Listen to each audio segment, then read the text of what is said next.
Thank you, Ben. Hello, everyone, and thank you for joining our panel today. I hope you have been enjoying RAID so far. I'm Ioanna, Noula, co-founder and senior leader of operations for the Internet Commission, and I'm very pleased to have the opportunity to moderate this panel entitled Developing Trust in a Changing Internet. This is both because of the importance of the subject and because of the stellar lineup of experts it brings together.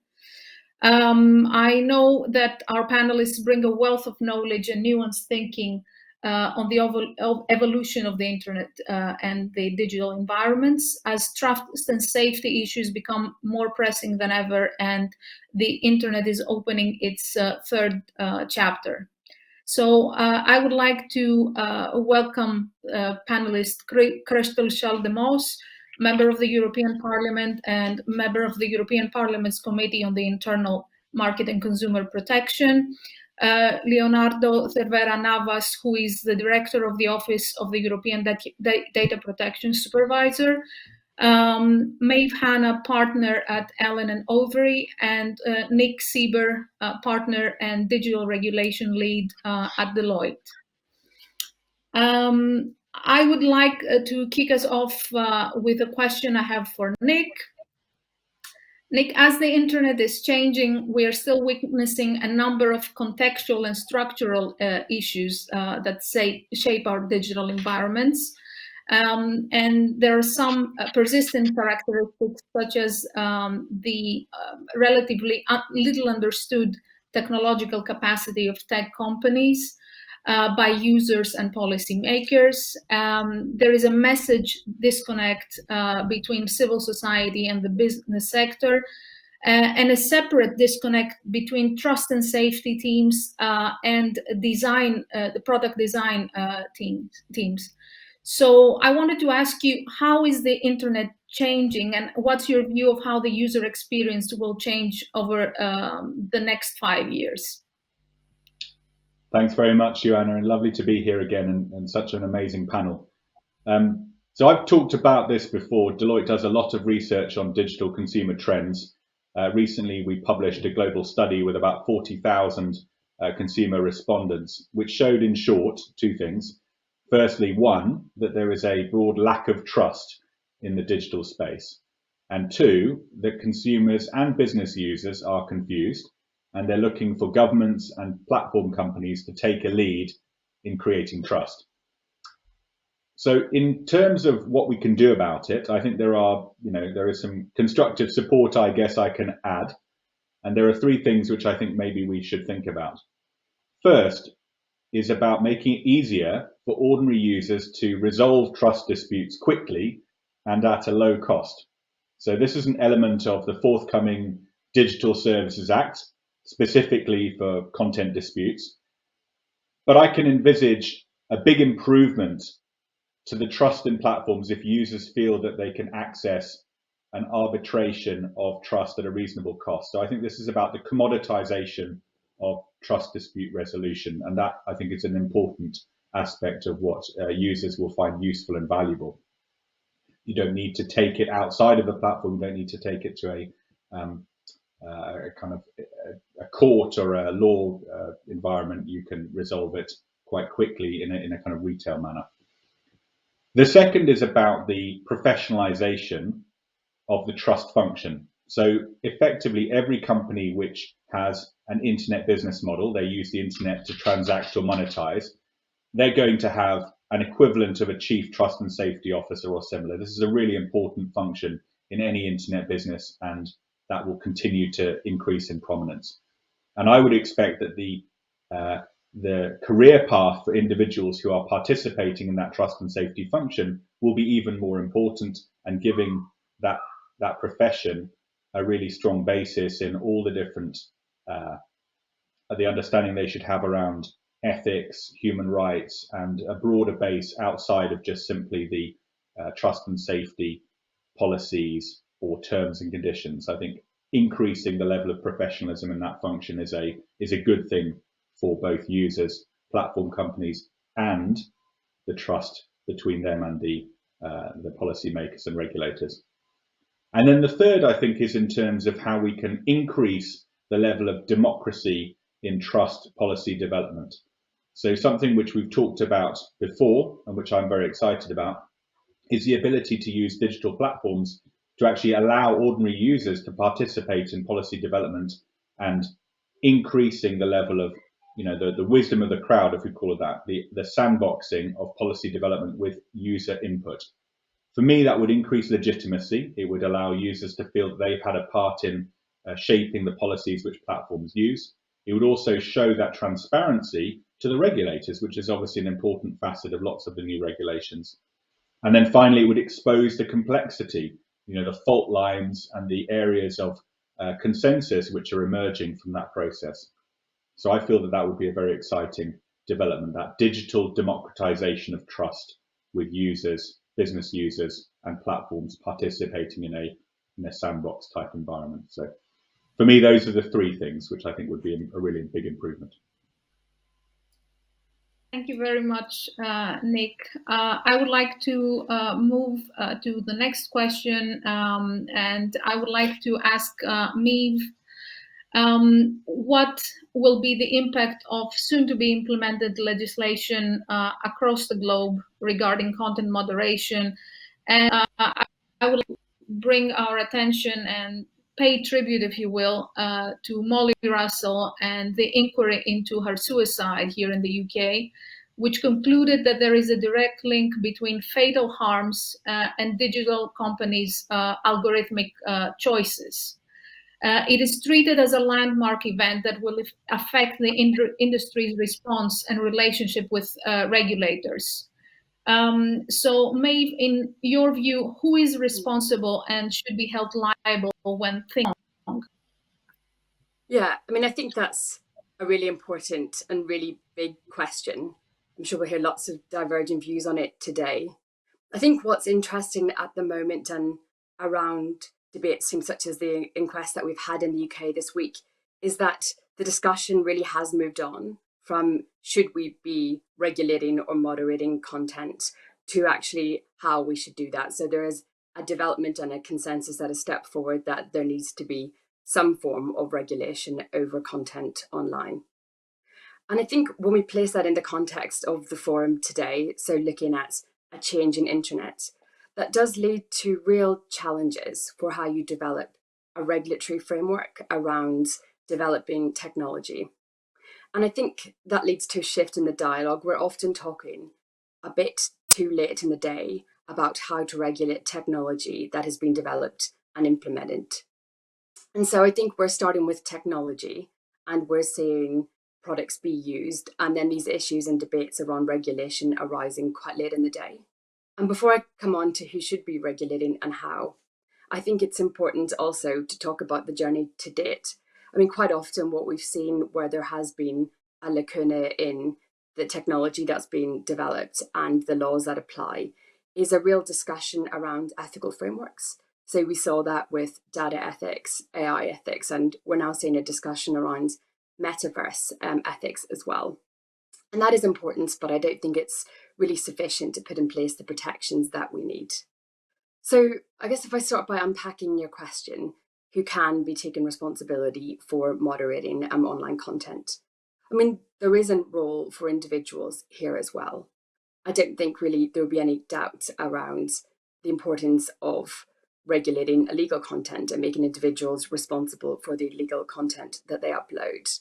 But where we are at the moment is a discussion on putting systems and controls in place to keep users safe online rather than focusing on individual contents. So that approach looking at individuals isn't really sufficient in this context, and we need to look beyond users to, I guess, the platforms and online companies themselves, as well as government. And so I think the online providers themselves are an obvious group that have a role here, either individually or through collective action. I mean, I think where you have technology companies, they're best placed to understand their technology. They see the life cycle of content, how it is uploaded, viewed, disseminated, and shared. And so they have to be part of this discussion, but we can see a difference in views and approaches. And I think we see that quite recently in the context of the inquest in the UK, this week we've got two tech companies taking different approaches to what's a kind of a common issue. So I think that really highlights the lack of uniformity. If it's an individual company-driven approach to regulation, that leads to a lack of clarity for users, for wider industry, and obviously for the companies themselves. So I think that then leaves us with states individually or collectively taking action. And of course, we've got Christel here who will talk to us about the EU's approach. And I think really that's where we need to be focusing at the moment on regulation. But that doesn't mean that it's easy. I think we see governments and intergovernmental organisations fill up with ex-employees of tech companies. But I think there needs to be an understanding at the politician or policymaker approach of how the technology works in order to, I think, devise a system of regulation that works for both the users and the technology companies as well. So it's not an easy question and not a straightforward answer. Thank you very much, Maeve. My next question is for Schaldemose, and what I would like to note is that we have now enough experience. Surely yourself you have enough experience from digital policy making and understanding the future of the internet. What I would like you to tell us is what are the pain points for policymakers in the process of developing fair and effective measures. And as the internet is changing, will policy continue to play catch up with the impact of new tech? Will existing regulatory reform and change have an impact on Web3 and metaverse? First and foremost, thank you for inviting me here today, and I'm happy to participate in this very important discussion.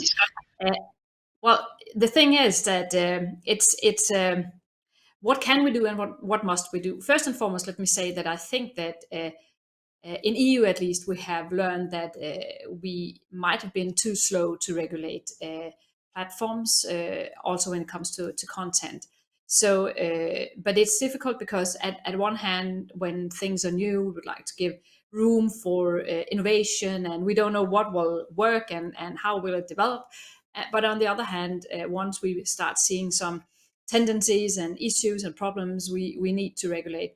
I'm sure that with the DSA and the DMA now adopted and soon is going to be implemented, I guess that we will have a basic legislation in place, and then we might have to adjust it over the years once we see things changing. But at least we have some basic regulation in place that changes the landscape.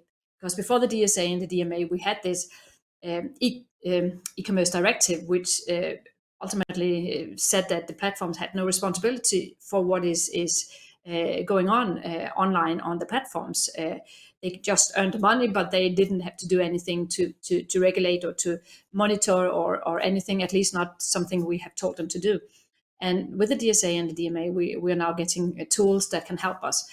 But it is tricky, I have to say, and I have to be honest, because how can we find the right, strike the right balance between, at one hand, regulating and demanding that the platforms take responsibility for what happens online, but at the same time not compromising freedom of speech, for instance, and not destroying, the idea behind many of the platforms. So it is tricky, and I think that what we did in the DSA is maybe a good way to do it.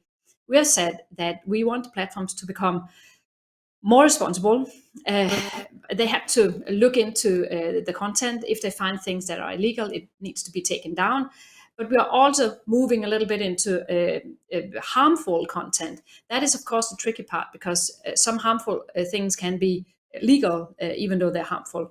And what we say is that we would like to look at the overall impact. So if there are some systemic issues around the algorithms that maybe spread disinformation too much or causing public health issues for young women, for instance, then they have to adjust. But we're not saying what they have to do, but we're saying to the platforms that they need to do something. They need to risk mitigate. They have to change their algorithms. And I think this is the way to do it. We need to keep the arm length principle in place, but at the same time demanding by the platforms that they do something. Because the biggest change in the internet or with the platforms is in fact that we're all spending more and more time online, and therefore we really need to make sure that we say this in the EU, that what is illegal offline should also be illegal online. I think that in the same manner that we are regulating the offline world, we need to regulate the online world, but we need to do it in a sensitive, cautious way where we need to strike the right balance. And I think that is what we did with the DSA and the DMA. And of course, will it be enough, and can we catch up, and what about new developments? Well, that's really not easy to tell, but we have learned a lesson that we did this too late, and now we have some basic legislation in place, and then it's easier to fine-tune it once we see issues. We don't know what will happen in metaverse, for instance. Will we be able to regulate that in a good manner? Do we already have the tools in place once the metaverse might be a reality or not? That we will have to see. We will have to wait and see, but we will have to be faster in adjusting. We cannot maybe be as fast as the internet, but we need to be faster than we have been so far. Thank you so much. My next question is for Mr. Cervera Navas, and I think you will agree with me that the timing is interesting and the regulation has been drafted and is bound to take force. I would like you to take us to the metaverse and ask you whether we are metaverse ready, or and what does this mean for the safety of children and vulnerable people. I would also like to ask you whether there are privacy challenges ahead as forms of communication and content evolve and increase. Okay, good morning, everyone. It is a pleasure to be here with you, Ioanna, and also with Christel, Maeve, and Nick. For those who are not familiar with the EDPS, we are the Data Protection Authority of the EU institutions. So we advise the EU legislator on data protection matters, and we are also the Data Protection Authority for the processing of personal data by the EU institutions and bodies. This includes, for example, the processing of personal data by Europol or Eurojust. We also provide the human and material means for the European Data Protection Board to be able to fulfill its independent role. So you are addressing with me the risks of Web3 and the metaverse, but it's important to say that from the EDPS we also acknowledge that these new technologies bring along huge potential and opportunities, good contributions for the future. I'm sure there will be lots of people that will be able to talk about these opportunities. So it is my job as a data protection authority to warn a little bit about the risks so they can be properly addressed. I consider that there are 4 self-evident risks that corporations and governments should contemplate. But as these are new technologies and most of the users, data controllers, companies, will have to conduct a data protection impact assessments.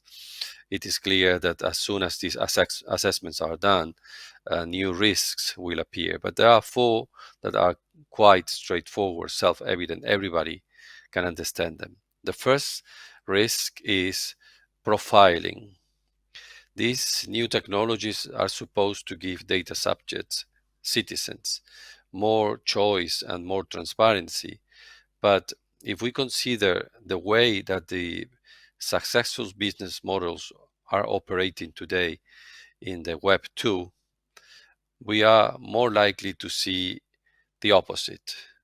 So we will continue seeing, most likely, unless something is done, ubiquitous behavioral tracking for advertising purposes, opaque data sharing by data brokers, anti-competitive business behaviors and proprietary closed standards, and a lot of repurposing of personal data.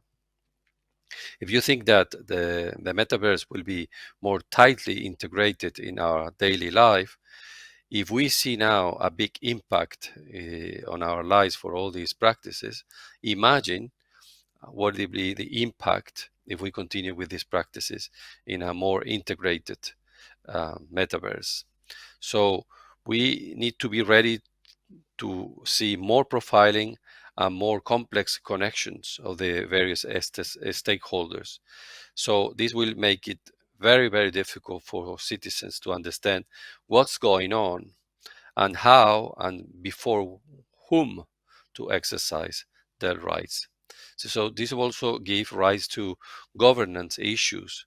What will happen when service providers from areas with different data protection standards or even contradictory legal frameworks will connect in a seamless manner?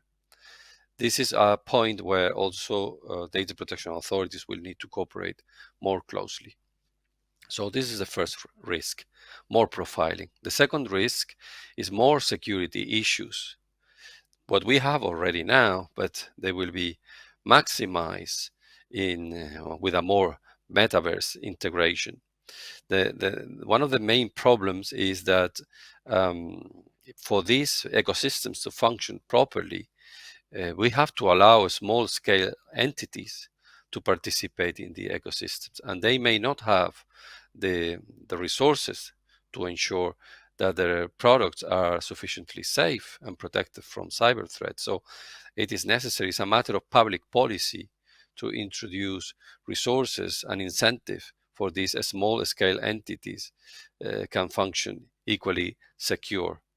The recently published EU Cyber Resilience Act proposal would be a good step in that direction. So second risk, more security issues. Let's move to the third risk, which is identity management. Following from what I just said about security, our avatars in the metaverse will unlock a completely new world and will also impact our activities in real life. Therefore, it is essential to count with a strong identity management mechanism. We need to ensure that we can recognize who is behind an avatar and prevent identity fraud across different metaverses. But on top of that, any identity management mechanism must take into account the need for anonymity in a specific context. So far, biometrics have been proposed as a good solution for a strong continuous authentication, but we must remember that the use of biometric technology comes with important risks, because once your biometrics has been compromised, the damage is forever, because you cannot change your face or the way you walk. So therefore, this is it has to be used with caution.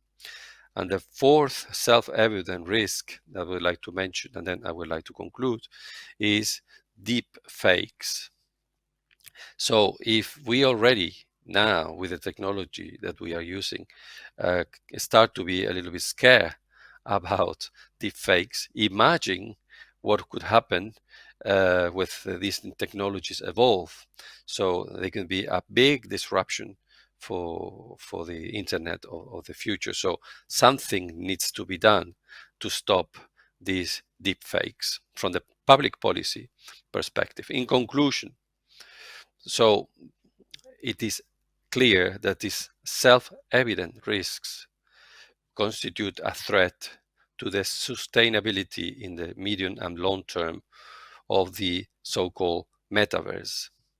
If the main actors, the big corporations, do not address properly and urgently the issues I just mentioned, which are very clear, there will be lots of business opportunities lost, and we will move from a scenario of win-win to a scenario of lose-lose.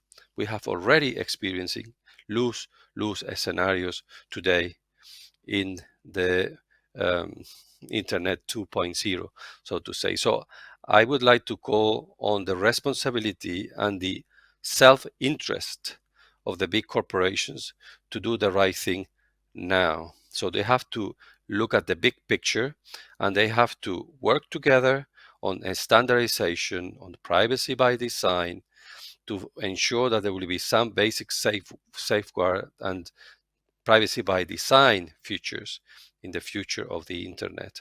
Otherwise, they will be compromising their own possibility to make business in the future, because citizens and courts and data protection authorities will not tolerate that the current situation, which is already bad, get maximized in the metaverse. So I hope this answers your questions, and I remain at your disposal.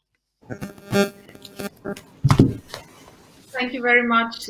These were all very well-informed responses. I'm sure our audience will appreciate. I can see a question that has come in, and the question is, who will have the greatest influence on the next iteration of the internet? Will it be advertisers, government agencies, tech giants, or users?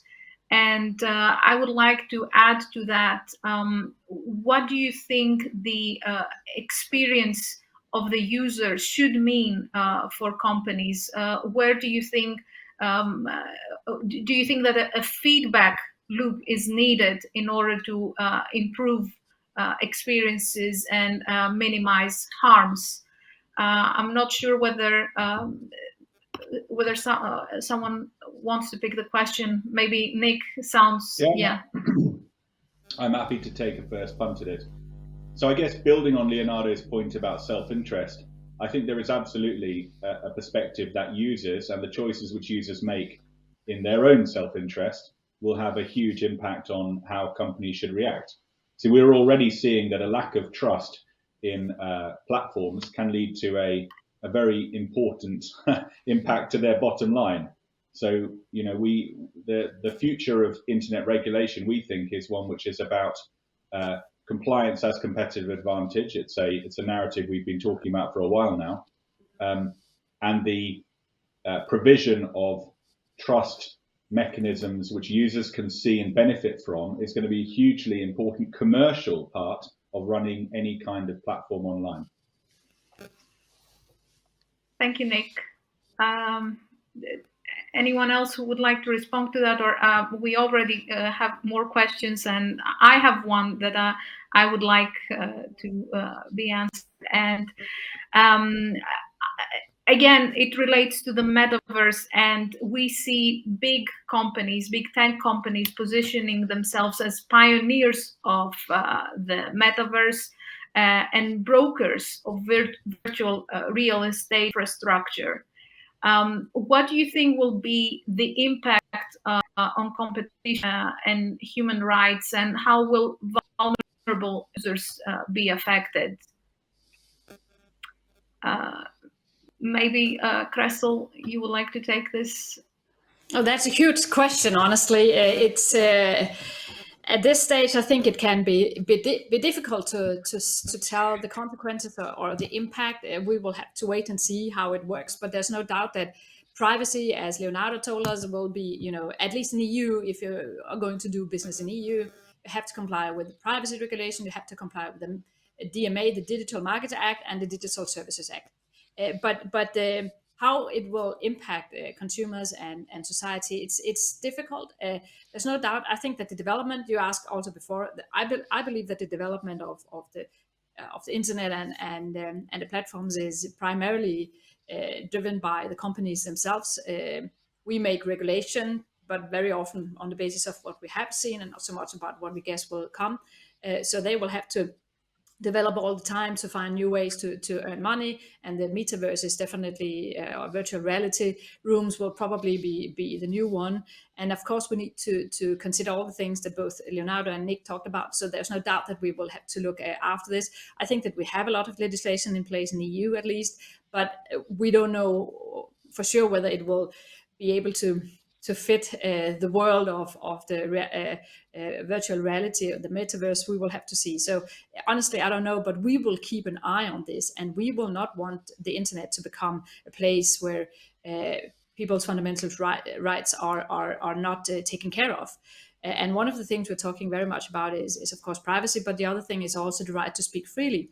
And to a certain extent, platforms can help people to speak more freely, maybe more freely than some governments would like. But on the other hand, the way that the internet on the platforms works, we also see a tendency that some groups of citizens, they do not use their freedom to speak freely because the democratic debate, for instance, in my home country, Denmark, we see that young women are not really willing, or women in general are not being so active online in a democratic way because they fear that they will be commented on how they look, and they, the tone on the internet is also, or on the platforms, are also a problem. So there are many things we need to take care of: the freedom of speech, fundamental rights, but on the other hand, we also need to have a trustworthy place. And I think that Nick said it. Your survey has shown that trust is very important, and that is not existing at the moment. And therefore, I think that the platforms, they have to step up and make it a more safe place. Some of the regulatory legislations we have in place now in EU will force them to do more, but it's not enough. I think that the platforms themselves also need to take responsibility to make it more safe. Thank you very much, Christel. Yes, Maeve, please go ahead. Yeah, of course. I was going to add really a link between this question and the one that you raised earlier about, well, lawmakers have seen these changes coming. Why are they not adapting to it? And I think it goes to really what behaviours we're trying to drive and what the law actually does. So Leonardo mentioned privacy by design, but also safety by design is a really important part of this dialogue as well.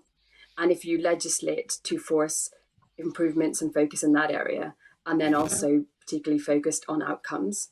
So I think where we see law slip behind technological change is where it's really prescriptive in terms of what it's trying to govern and the measures that it requires companies to take. So I think where we focused on outcomes and principles, that I think could be positive for the development of good systems and processes, and enables a regulatory framework to keep up with developing technology. Thank you, Maeve. There is a question in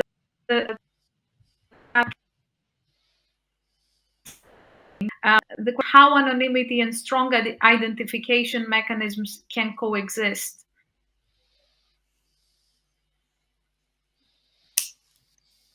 Leonardo, yes, I mentioned it when the question was for you. Yeah. Yeah, these are not incompatible goals. We have today technologies that make it possible to do really miracles, absolute miracles, and we are seeing it every day. I mean, it's when you think how retailing systems function nowadays, is amazing. I mean, I live in Spain, in Belgium, in the UK, in many places, and when I go and buy on Amazon, they find me immediately. Yeah, they can manage to send my package to everywhere I want, and they will track me, and they will give me full satisfaction in my retailing experience. But then, when I start asking for the same level of efficiency in terms of privacy or data protection, then everything becomes very problematic. And actually, it's the same.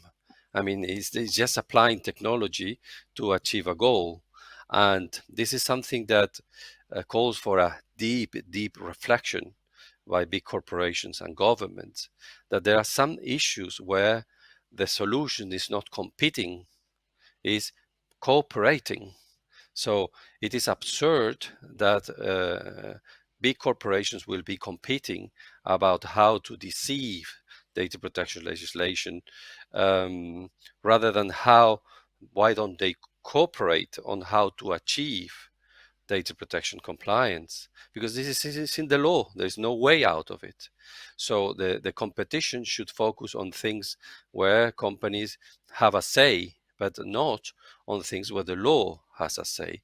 The same happens with our governments, for example, with climate change. I mean, it's absurd that governments would compete on climate change. We have to all fight together against the problem of climate change.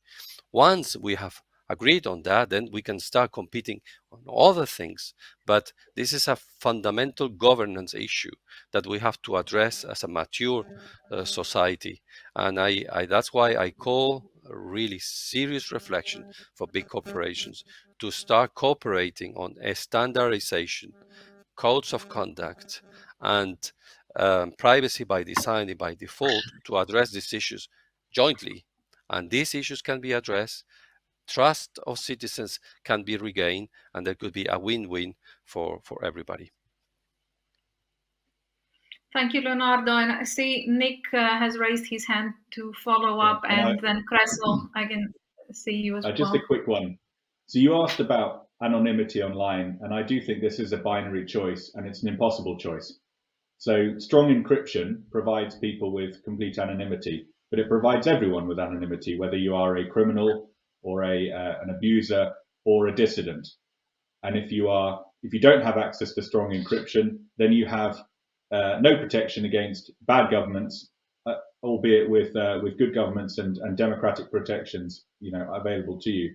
So maybe, Leonardo, I am disagreeing with you, but I think this binary choice is one which is quite profound and one which we can't resolve by policy. It's one which we have to make a very we need to figure out how these things can coexist, because you can't allow people to suffer under totalitarian regimes where they don't have protection of privacy, and you need to make sure that the benefits of law enforcement are upheld as well. It's a really impossible one to cut through.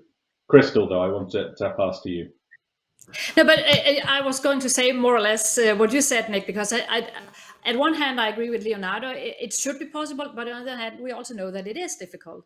And we were discussing it also when we worked with the DSA, how to tackle this, because in some countries, like my own, in Denmark, we think that it's good to see the people, know who the people are when we're talking with them, because we believe that is creating a better trust when we have, for instance, a democratic discussion online.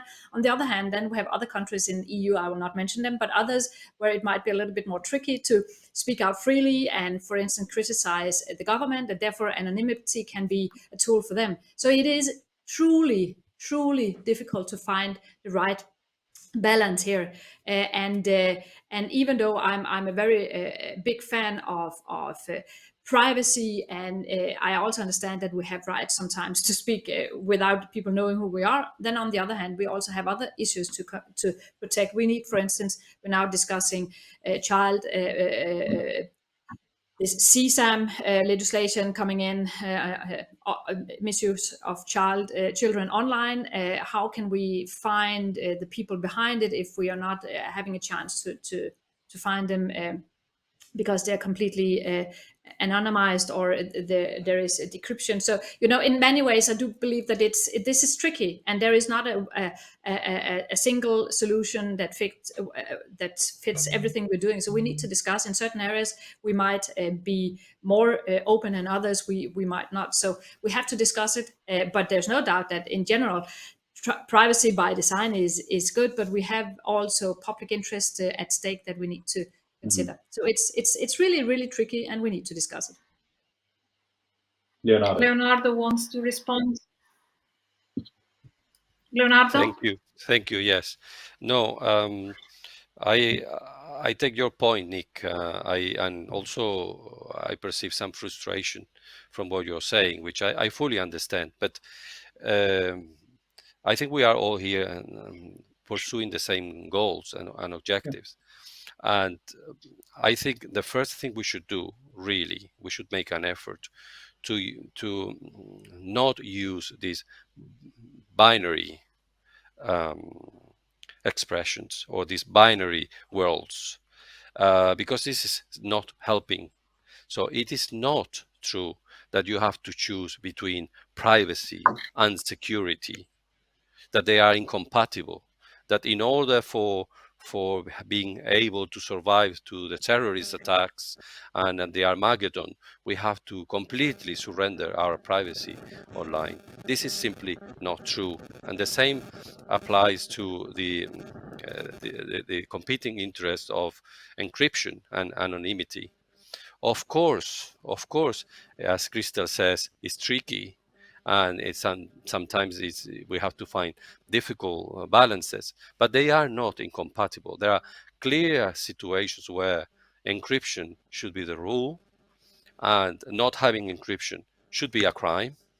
And there are some exceptions that will need to be discussed in a democratic way, where anonymity should not be allowed, because it is obviously, if it's used by the bad guys to commit crimes, therefore on encryption needs to have some exceptions. But let's not approach the issue as they are both completely incompatible goals. There must be a way to do it in a way where both means are compatible. And that's what I'm saying. I mean, we have to agree, all of us, on the basis of a mature discussion. We are going to do things in this way. And the European Union has started with the DSA and the DMA, and I think it's by far not the final solution to the problems that we have on the internet, but it's a great first step. And we will learn with all these things, and we will get better, and we will finally achieve to an internet where we will not see the horrible things that we are seeing today because of the regulation, but we don't need to see a world by which business cannot conduct their activities, and they will be completely suffocated by absurd data protection requirements and things like that. We have to find a good balance, but let's hide away, please, from binomios and things that apparently are not fixable, because they are fixable, and we have many examples in history where this was the case. Just 30 seconds. Think of aviation safety, how the big success we have had by implementing strong security safeguards in the aviation industry, the big business we created by embedding security in the practices of this industry. Why can't we do the same with the new internet? Why can't we secure a thriving environment for business in the metaverse by embedding a strong security and data protection in their systems? This is just my call to go ahead with a mature conversation rather than extreme positions, which seems to be, unfortunately, the way we conduct the discussions nowadays. Everything is extreme, everything is far right or far left, everything is like that. While there is a consistent democratic middle way, which is done every day. Christel can testify to that. Is this done every day, every hour in the European Parliament? We might not succeed every single time, but I think the success of the European Union as a project of peace and democracy is a good example that these things can be achieved. Thank you, and for being too long, but this really touches my heart as a European official, that I don't want really to see the debate going in the wrong direction. Thank you. Yeah. Can I have 15 seconds just to last point? Yes. So yes, I didn't mean to cut you to the heart, Leonardo, and I apologize if I've come across as being a fanatic. I'm certainly not. I guess the only point I was trying to make is that cryptography and the mathematical underpinnings of cryptography, if I can speak properly, is indeed a binary thing. Either you have strong cryptography or you don't. How we use it is absolutely a choice for policymakers to make and to say where it's allowed and where it's not allowed. But the mathematical underpinning of this thing we have, this Pandora's box we've opened, which allows either lawless by design Web3 or allows us to have a strong digital foundation for underpinning security. It's a tool, but we have to decide how to use it. And I will stop talking. Thank you, Nick. I will like to take, I mean, obviously it's a huge debate. It's been tormenting all experts and stakeholders. But I would like to take this opportunity to say, first of all, that I mentioned it in my introduction, that we're missing a piece of the puzzle, which is what is happening in the box which we haven't opened yet. What is happening with algorithms? What is happening with the technological capabilities that companies have? And with that, I will transition to a bigger issue, the issue of accountability. And in the DSA, there are clear provisions for transparency reporting, for independent audits that companies should be submitting themselves to. And we have long relied on self-reporting, transparency reports published by companies and so on. How do you think, or do you think it's achievable to go beyond this self-reporting, and how would these audits look like, and who would be conducting them independently? So, Christel, yes, please go ahead. But I mean, in the DSA, we are exactly moving away from self-reporting. We are asking the very large online platforms to make an impact assessment, yes, but it will, but in addition to that, they also have to have an independent audit. Of course, the choice of the company to find this, but they need to be independent. And then we have the control. Then we have the EU Commission, who has been given the power to enforce and control what is happening. And in the EU Commission, they will build up an office with people knowing everything about algorithms, and they will be given access to all the data, all the algorithms. So the platforms have to give EU Commission access to these data, and even also vetted researchers will have access to data. Of course, we need to protect companies from unfair competition, so competitors will not get access. But we're trying to find our ways in this, and I do believe that this is a new and maybe the most important tool of all in the DSA, that we are trying to opening up the black box of algorithm and make sure that the companies, the platforms, they have to tackle algorithms in a new manner and make risk mitigation in case they're wrong, but that they also will be controlled. So it's not just up to themselves to say everything is no. We have an independent audit, and we have the EU Commission, who has been given the power to enforce. So I do believe that we have a new system in place, but at the same time we keep the arm's length principle. We're not saying exactly how they need to risk mitigate, but they have to risk mitigate if there is a systemic impact negative on society, on democracy, on public health, and things like that. So this is a new thing, and I'm really hopeful for the impact of this. I do believe that it will change the way the platforms will have to work. So thank you very much for being here today. Thank you very much. And I would like to thank all of you for a very lively and well-educated discussion. I hope our audience has enjoyed it as much as I have. And wish you well for the rest of the conference. And thanks again very much. Thanks. Thanks, Ioanna. Thank you. Have a nice day. Bye-bye.